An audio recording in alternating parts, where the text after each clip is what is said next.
War Veterans Recognition Day, and it's an important day for all of us who are veterans and all of us who maybe lived through some turbulent times. To get started, we're going to present the colors. So color guard, please present the colors. Will everyone please rise?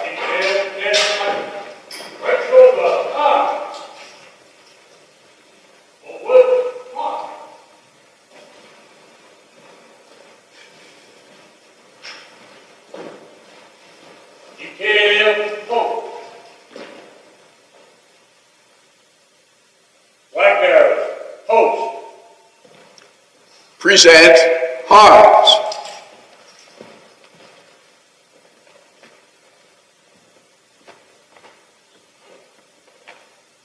Post the colors.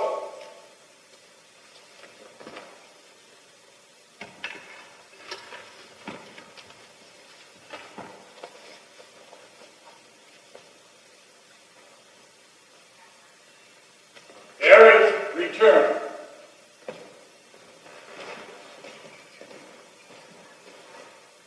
Rifleman, above, please.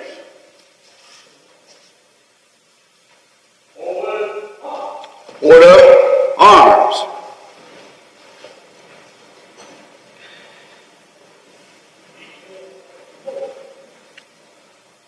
Will you all please uncover? I invite our chaplain, Chaplain LaPierre, to do the invocation. Dear Lord, as we gather for this ceremony, the Vietnam Veterans Day, give us the use of your gift of peace and understanding, that we may approach the matters we must handle with sincere and just hearts. May you watch over and guide our tongues, that we may not hurt our friends with whom we work for the betterment of our communities and our country. Keep us always true to the principles of which the American Legion was founded. We ask this in your name. Amen.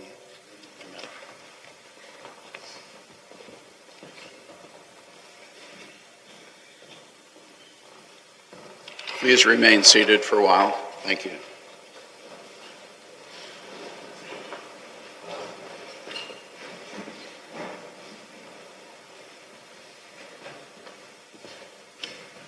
As many who are Legionnaires know, we have the POW MIA empty chair, which is very symbolic and something that means a lot to all Legionnaires and actually to all veterans.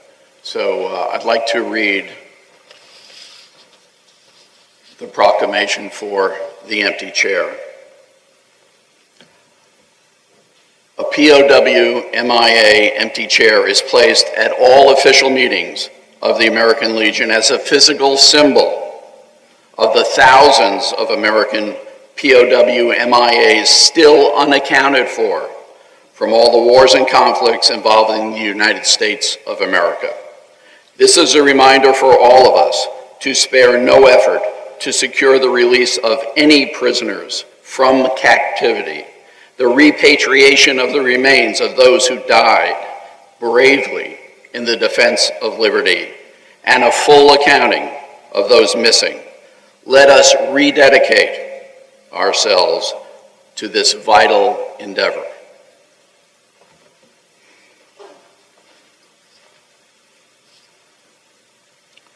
Will we all please rise and uncover for the Pledge of Allegiance? I pledge allegiance to the flag of the United States of America and to the republic for which it stands, one nation, under God, indivisible, with liberty and justice for all. Thank you, and please take your seats.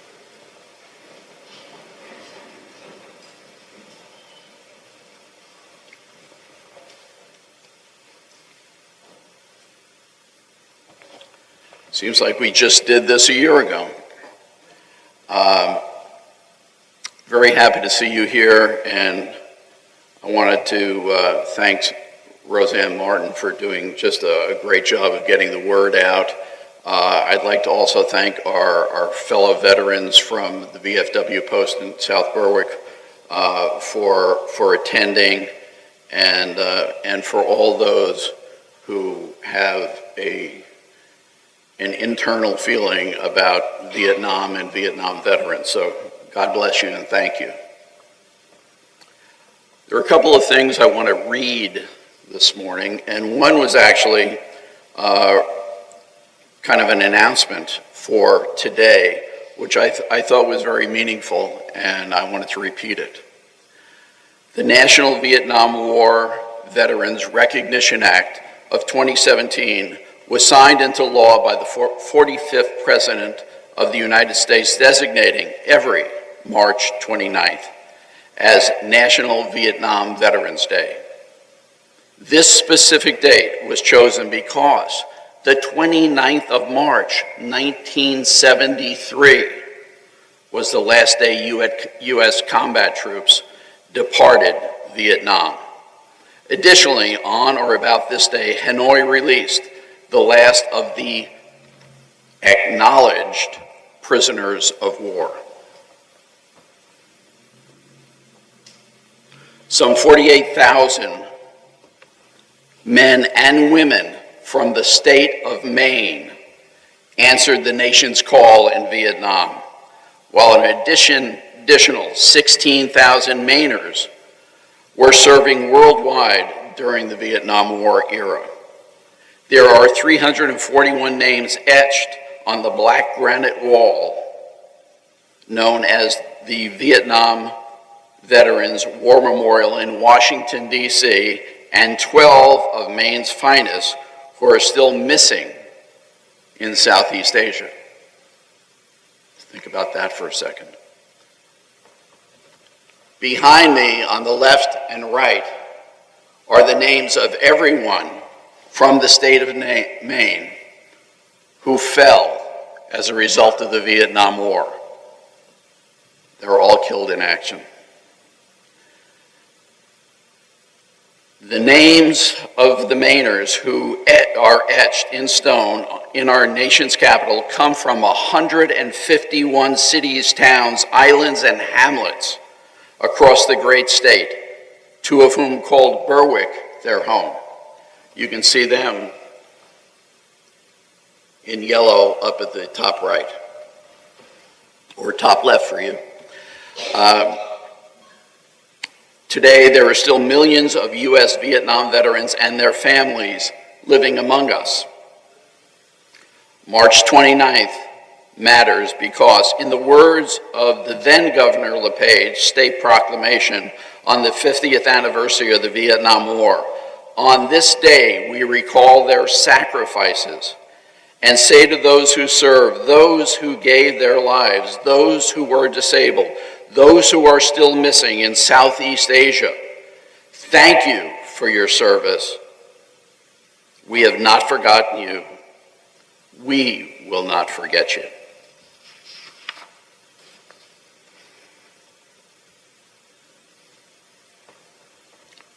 So it's 50 years. Makes a lot of us feel a little ancient, but 50 years. And now I know why those who hit the 50-year mark after Korea or the 50-year mark after World War II, it's a humbling time. But I want to thank you all for being here today to remember and to give thanks to our Vietnam veterans.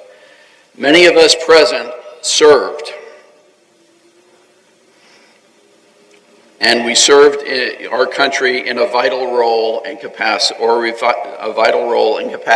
elsewhere. So there are Vietnam vets and there are Vietnam era vets, all of whom today is about. Today we are not only honor and memorialize the 58,000 brothers and sisters who gave everything, but to all the military who are Vietnam era veterans. As is commonly said, all gave some, but some gave all.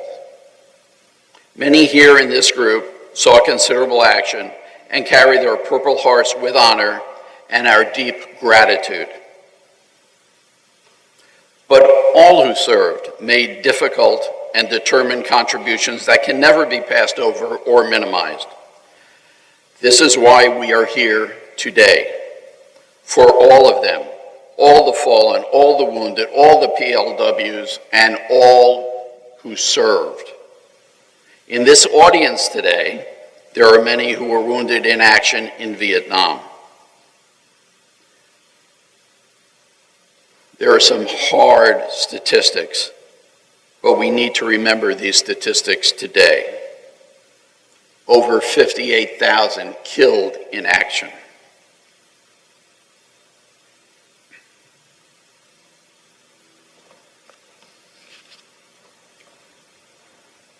Over 300,000 wounded in action. 2,300 missing in action. 1,600 of those are still not accounted for. 3.4 million troops served in Southeast Asia, of which 2.5 million served in country in Vietnam. The war dates 5 August 1964 to 28 March 1973, although we have our first recorded casualty killed in action dating back to 1956. Perhaps from my point of view, one of the hardest things to recall is the way we were treated when we came home. There were a few parades and thank you ceremonies, and as many here can tell you, we were told by our superiors in the various branches of the service where we served to not wear our uniforms when leaving our ship, base, post, or camp while on liberty or leave. So there were wounds from battle and wounds at home when our service was over. There was never this kind of reception for returning troops in the history of this country or since Vietnam. So I am grateful that there is finally a national day to honor all those that were in that conflict in whatever way, shape, or form. I was going to write some additional remarks, and then fortunately the publication came out for our magazine for the American Legion, and in it were these words from the national commander, and after reading them I said, I can't be that eloquent. So I'm going to read these. If for some reason I stop for a minute, it's just to take a little breath.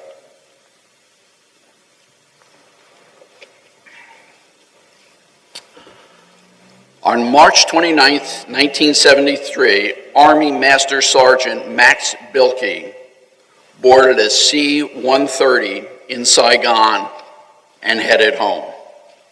Like so many other vets, Bilkey's service did not end there. He continued to work as a civilian employee with the Retirement Services Division until September 11th, 2001. That day, he lost his life during a meeting when terrorists slammed into the nation's military headquarters, the Pentagon. Bilkey saw the end of what was the longest war in American history and the beginning of what would become an even longer war. The Vietnam War's place in our national story is remembered March 29th, a day when most schools and workplaces still stay open and observances are typically kept among those of my wartime generation. We of that generation and the American Legion know the significance of National Vietnam Veterans Day. which has been observed since 2017 when President Trump signed the Vietnam War Veterans Recognition Act. This year marks the 50th anniversary of the last combat troops departing from Vietnam, closing the curtain on a long and complicated time in world history. The first known American casualty from Vietnam was Air Force Tech Sergeant Richard Fitzsimmons, who made the ultimate sacrifice on June 8, 1956. 1956.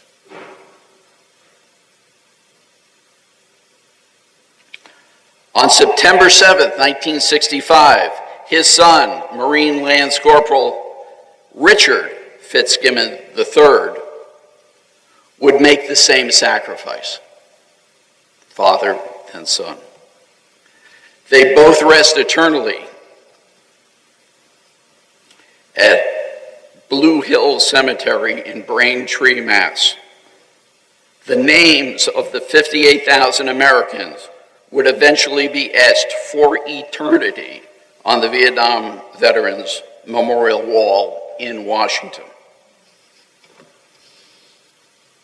Even after Saigon fell, we continued and still continue to lose more of our brothers and sisters. Agent Orange related illnesses, PTSD, and other wounds of war take their toll more and more as the years pass.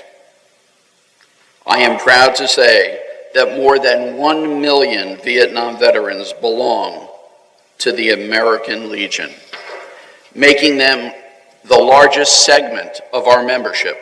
We honor their service. We advocate on behalf of their needs.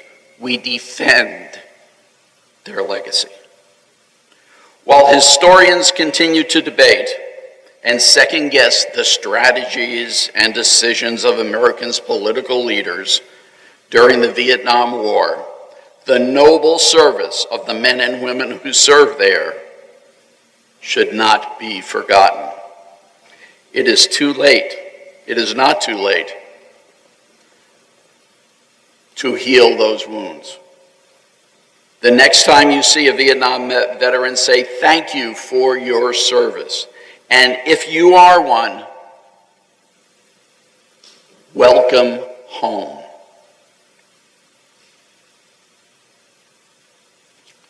To hundreds of thousands of others, like Max Belkey, we respect and remember you, though we cannot be together in person just now. That was written by Vincent J. Jim Triola, National Commander, the American Legion. Better words than I had. To continue our ceremony, I'd like to ask Lynn Rendell to do what he started last year, which is to read the names of those Mainers who fell in Vietnam. And I now present Lynn, who is a retired Sergeant First Class U.S. Army National Guard with service from 1975 to 1999. Active duty 1981 to 1989. He's been a member of the American Legion Post for over 40 years.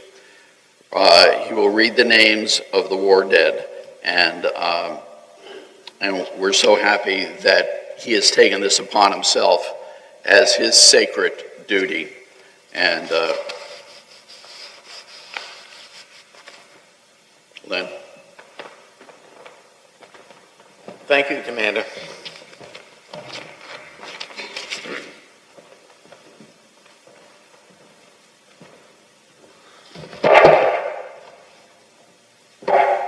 I love the crowd here today. It's getting bigger every year.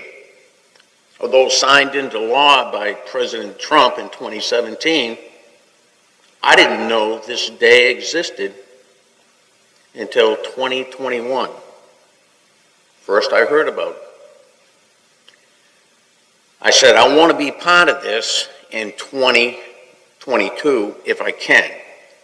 I'll shovel snow, I'll mow the lawn, I just want to be part of it.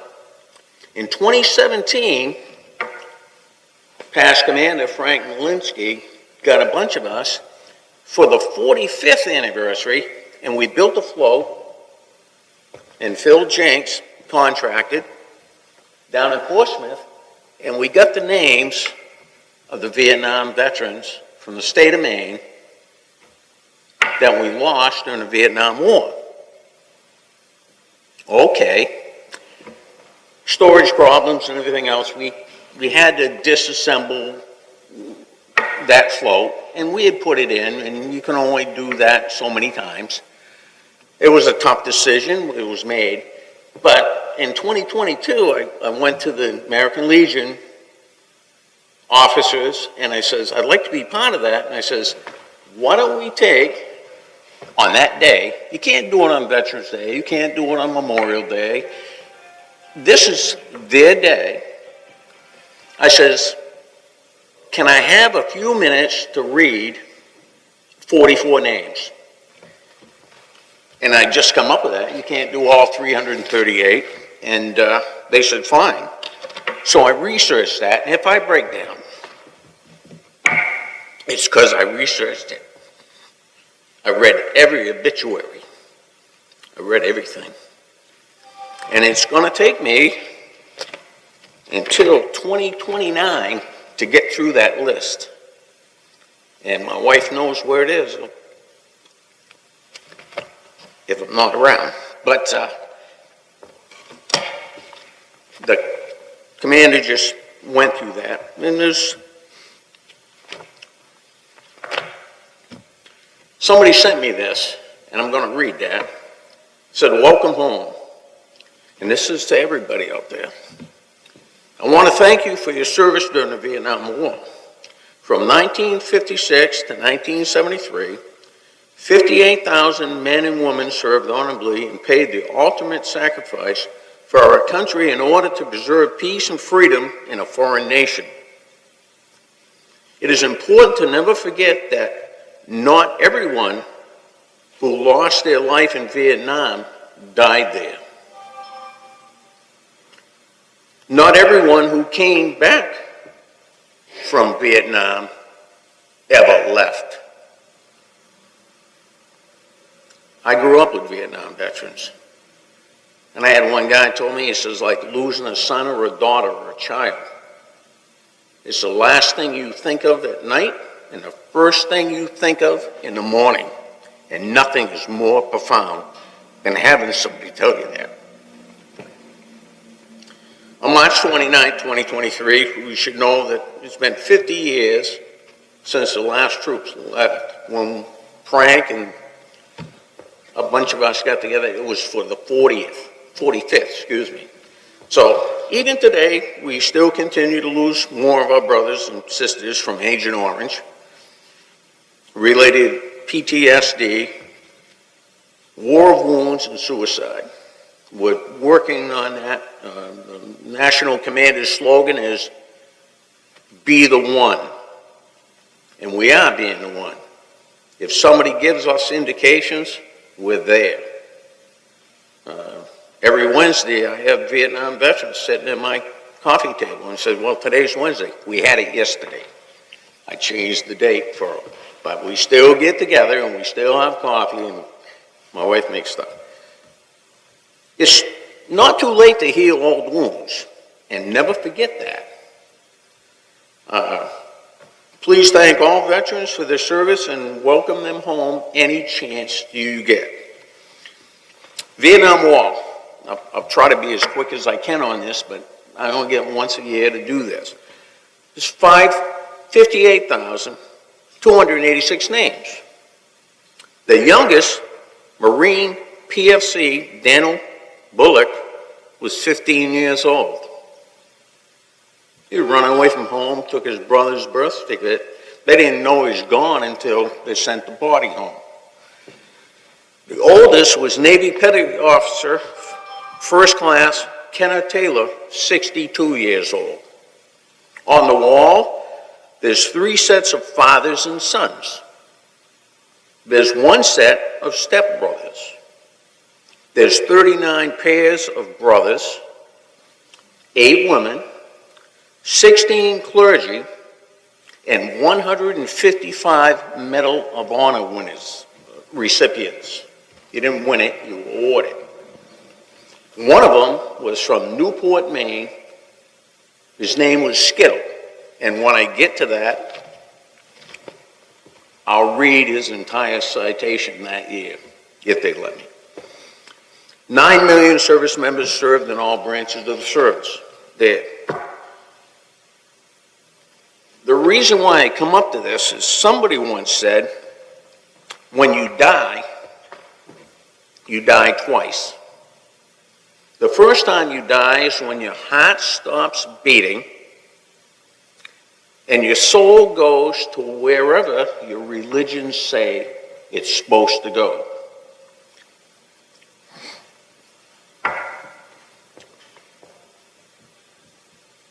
The second time you die is when your name is no longer spoken. So, we're going to do 44 names right now. These are people from Maine. I've read their entire story. If I break down, I'll try not to. It's going to be rank, name, age of date of death, the city and town, age at time, and then the date of death. Captain Carl Russell Churchill, age 24, Bethel, 3 May 1970. First Lieutenant Ronald Owen Smiley, age 23, Bethel, 10 May 1970. Private First Class Raymond Arthur Bordeaux, 20, Biddeford, 4 June 1968. Warrant Officer Robert Norman Duchesne, 23, Biddeford, 17 September 1967. Lance Corporal Herb Joseph Guy, 22, Biddeford, 2 June 1968. Second Lieutenant Roger Edward Labonte, 25, Biddeford, 8 December 1966.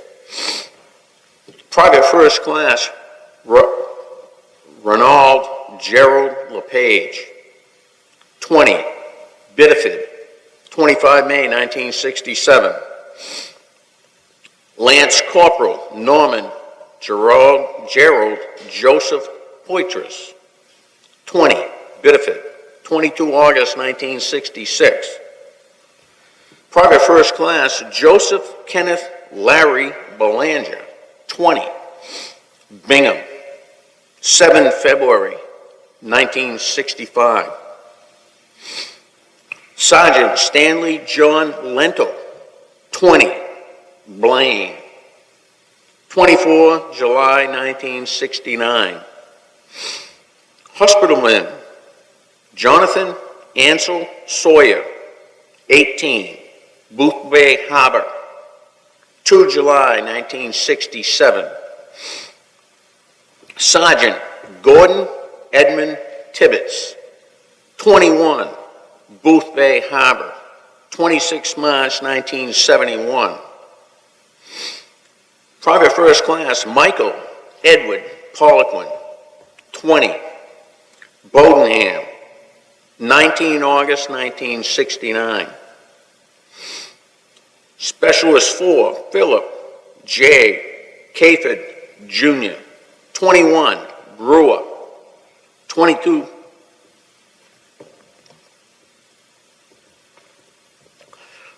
March 1968.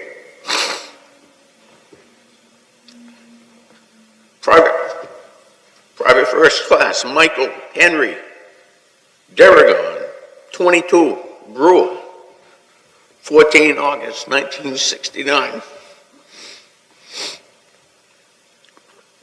Specialist 4, Joseph Emerson Heath, 22, Brewer, 29 October 1968. PFC Loring William Watson, 19, Brewer, 19 March 1969. Lance Corporal James Daniel Cressy Jr., 22, Brunswick, 13 January 1969. Specialist 4, David Littlehale Farley, 22, Brunswick, 9 October 1967. Specialist 4, Ronald Russell Fitch, 22, Brunswick, 20 November 1968. PFC Earl Stanley Garrison, 18, Brunswick, 3 March 1967. Staff Sergeant John Henry Ralph Brooks, 24, Bryant Pond, 11 February 1974. I'm halfway there. I think that's the firing squad party. If you're going outside, then I do the second page. Nope, okay. We're going right through it. My daughter asked me, she says, how come you break down? When you're reading people's age in the 20s and you're 65 years old, you're thinking you got so many more years than they ever got. And if it don't break it down, you ain't right.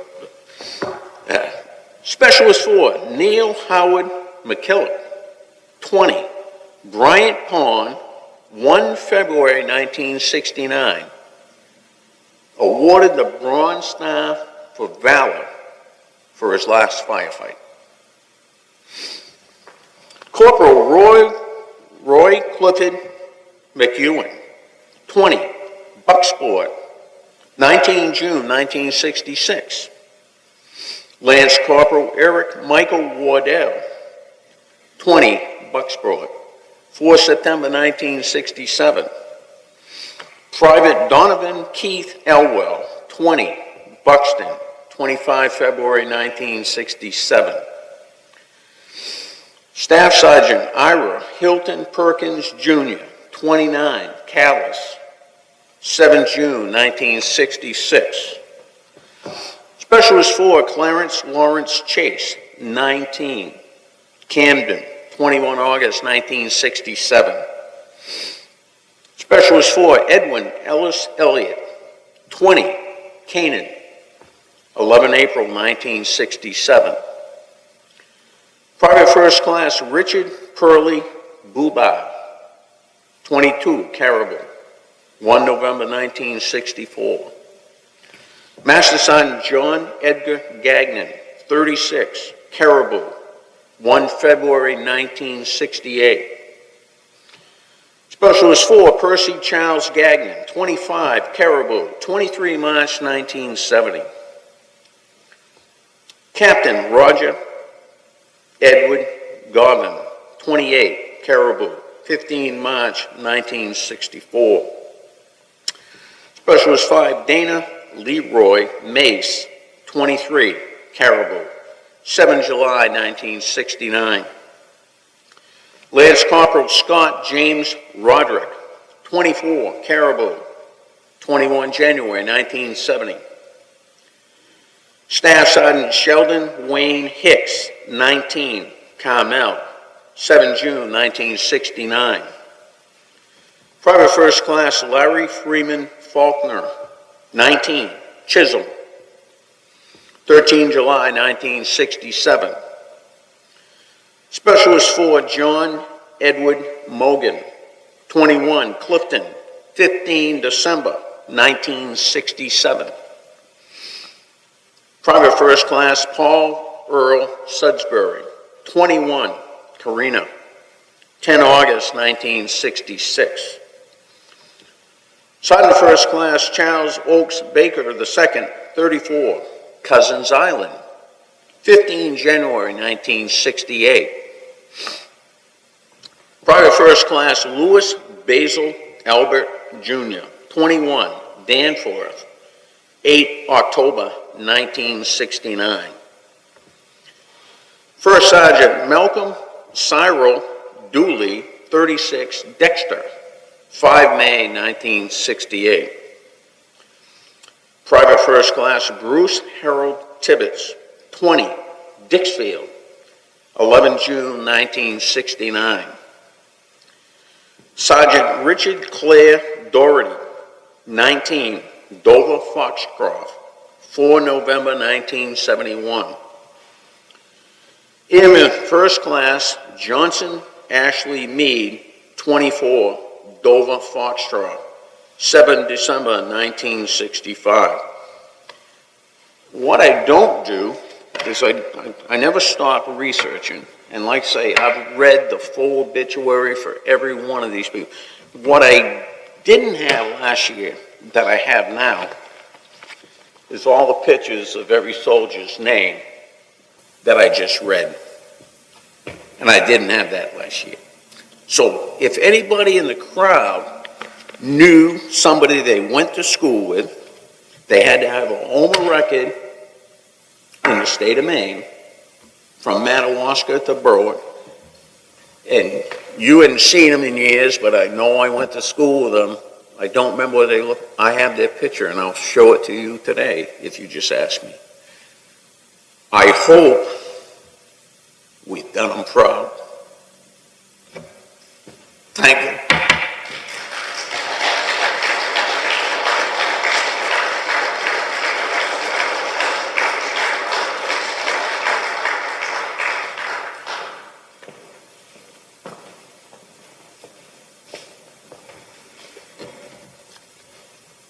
Will the honor guard please honor the fallen?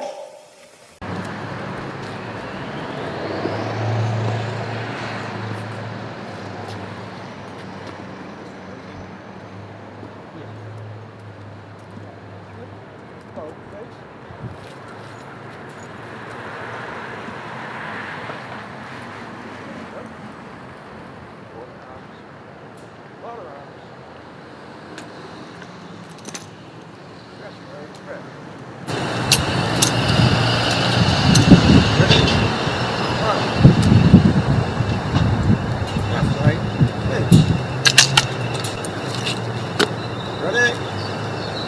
Go. Aim. Fire. Ready? Go. Aim. Fire. Ready? Go. Aim. Fire. Cease. Fire.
It's interesting to, as Lynn read all those names, it's interesting for us to contemplate that the average age of the service member in Vietnam was 19 years old. It just sends a cold chill down me when I think of that number.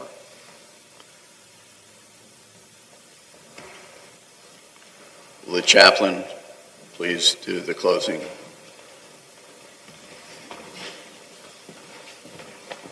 Uncover. Uncover. As we depart from one from the other, may God bless us and keep us.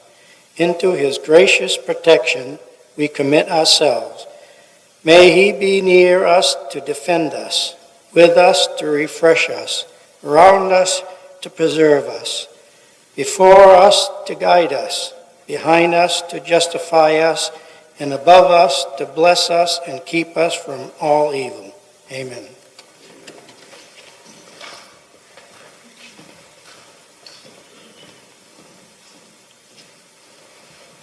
Color Guard, please repost colors. And right shoulder up. Over, up.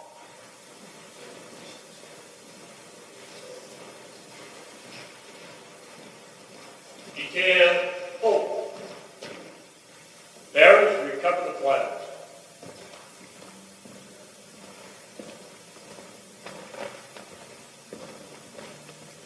Ready, strike the colors.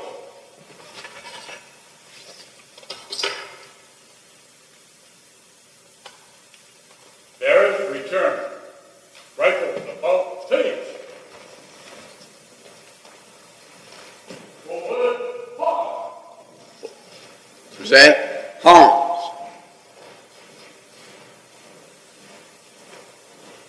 Detail, hold.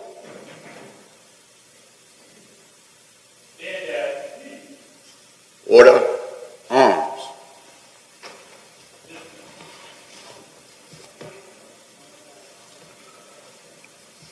This ends the program today, and I thank you all for being here.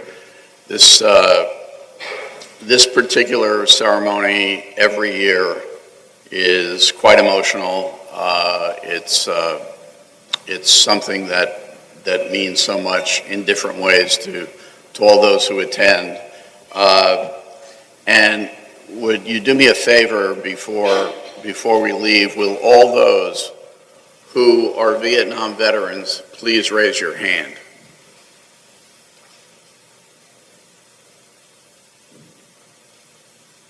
Thank you. Thank you for your service. And again, welcome home. That concludes the service.